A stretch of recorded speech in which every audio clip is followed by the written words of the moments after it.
These transfers are not just big, they could flip the entire Premier League season on its head. Hit the like button. Make sure you are subscribing. Get that bell notification turned on as well. And a little message. I know a lot of you have subscribed recently. I'm very, very grateful. But turn on that bell notification. And on the settings on your phone, make sure that you've got notifications for YouTube set up and enabled so they actually come through to you. Also, tomorrow, my Premier League predictions for the full 20 positions, European places, plus the winners of each trophy. I'll be revealing that. That'll be coming out tomorrow. A lot of you have been DMing me and messaging, asking for it. So that is out tomorrow. But we got to get back to it. Transfer madness in the last few hours. So much going on.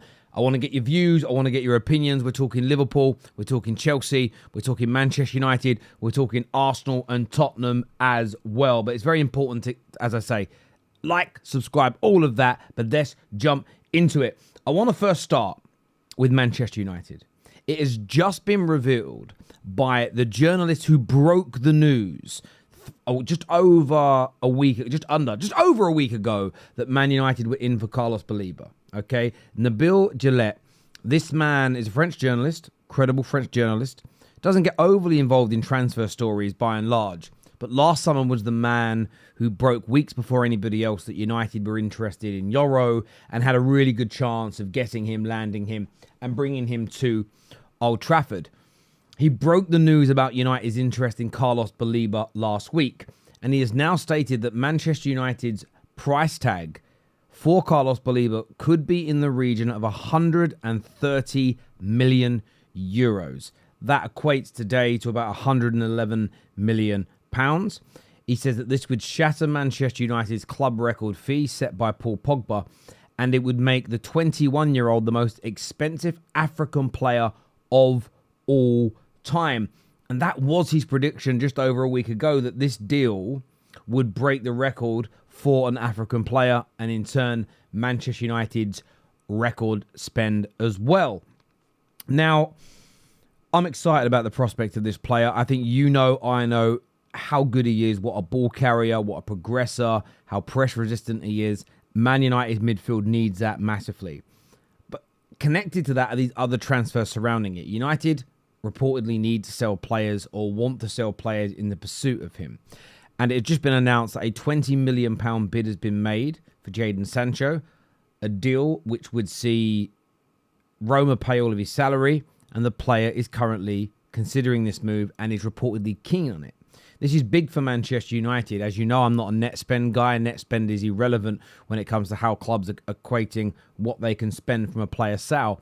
United owe £17 million this year to Borussia Dortmund, the final payment for the player.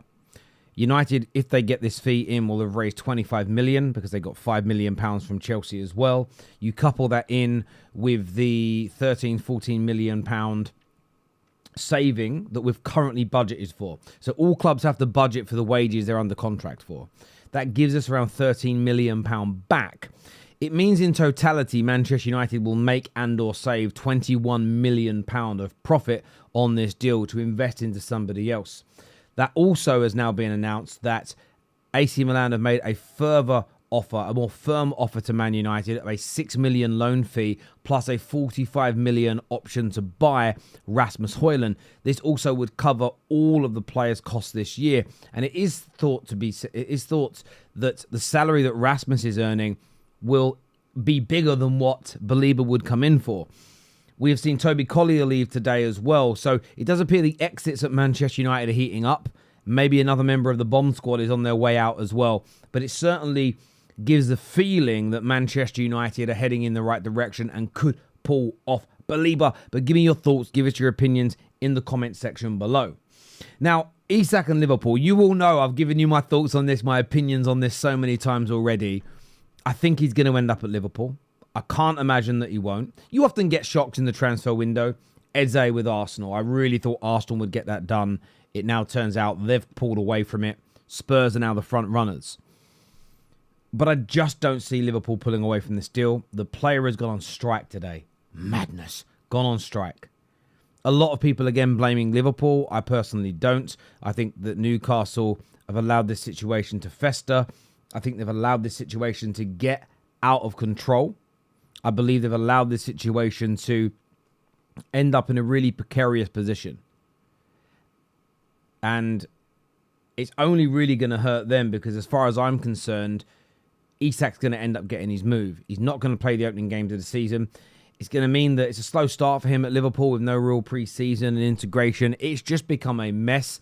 And I just feel that as much as he's Newcastle's player, and I understand this, and they've got no obligation to sell him, and he's under contract, there's just something about this that doesn't smell right. I'm very protective of the players in these circumstances because we live in this world where players are meant to be 100% loyal and honour their contracts. But yet when it comes to a club, if they deem you surplus to requirements, they will move you on, they will sell you, they'll trade you, they won't renew your contract. They don't really care about you after you leave the club either. They cut ties and you set off into the wilderness. No loyalty in that direction, but players are expected to be loyal to the nth degree. And there's something about this that's always wound me up the wrong way. Craig Hope today, I've also believe, I've seen the aggregators, I haven't read the article yet to be fair, has also stated that there's no hope here. The relationship, the situation between both parties is absolutely done and dusted.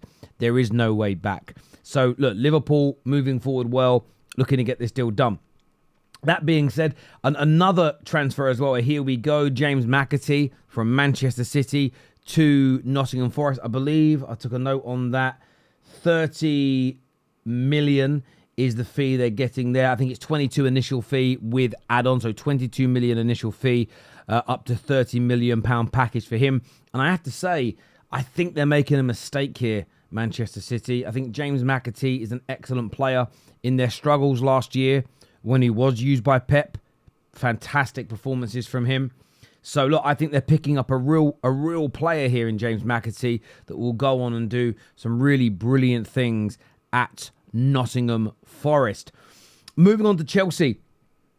And again, big negotiations today, big debates today between Manchester United and Chelsea. And Manchester United have essentially today, that is, told Chelsea that their offers, that their suggestion of 25 to 30 million pound maximum for Alejandro Gnacho is an insult. And as a United fan, I'm glad we've done that. I still hold a bit of fear. There is still a little trepidation. There is still maybe a little bit of PTSD in years gone by where we've sort of tried to be strong and we've tried to be resolute and we've tried to win these negotiations and win these battles and it hasn't worked for us. That being said, like we're trying and we're pushing hard and we just cannot walk away from this deal only picking up 25, 30 million. When you look at the fact that, again, James McAtee's total price there of 30 million, he hasn't got the experience, he hasn't got the stature in the game yet that Garnacho has got. We've seen players like Madueke, we have seen Alangas go this year for 55 plus millions. Alejandro Garnacho cannot be a 25 to 30 million pound player. I can't. That, for me, it would hurt. And by the way, the fear is because Chelsea are fantastic. I wouldn't put them, they're just an echelon below Liverpool. But Chelsea are still one of the best negotiators, one of the best purchasers, and one of the best sellers in world football. They are elite, elite, elite. And I do worry. But that deal is progressing. That deal is as advanced as it can be without being totally agreed. It's just there. It's negotiations. And Chelsea believe they're going to wait it out and get it done at the price they want. Man United believe they can get a deal where they can get Chelsea to up that price. Let's wait and see what happens. But with all of these transfers, look, I want your thoughts. I want your feelings. I want your opinions on these in the comment section below. And we mentioned Eze, Arsenal, Tottenham earlier. And I have to say, listen, this is no shade thrown at Tottenham.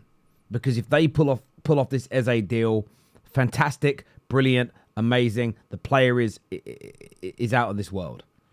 But I'm looking here at Arsenal and I don't understand it at this moment. Are they working on a separate player, a wide player that we're not aware of? Have they got an ace up their sleeve? Have they got a last round dying moments haymaker that is going to shock the Premier League, that's going to add to the transfer madness? Or are they just bowing out quietly Are they just walking away from this transfer window and saying, that's all, folks, we are done?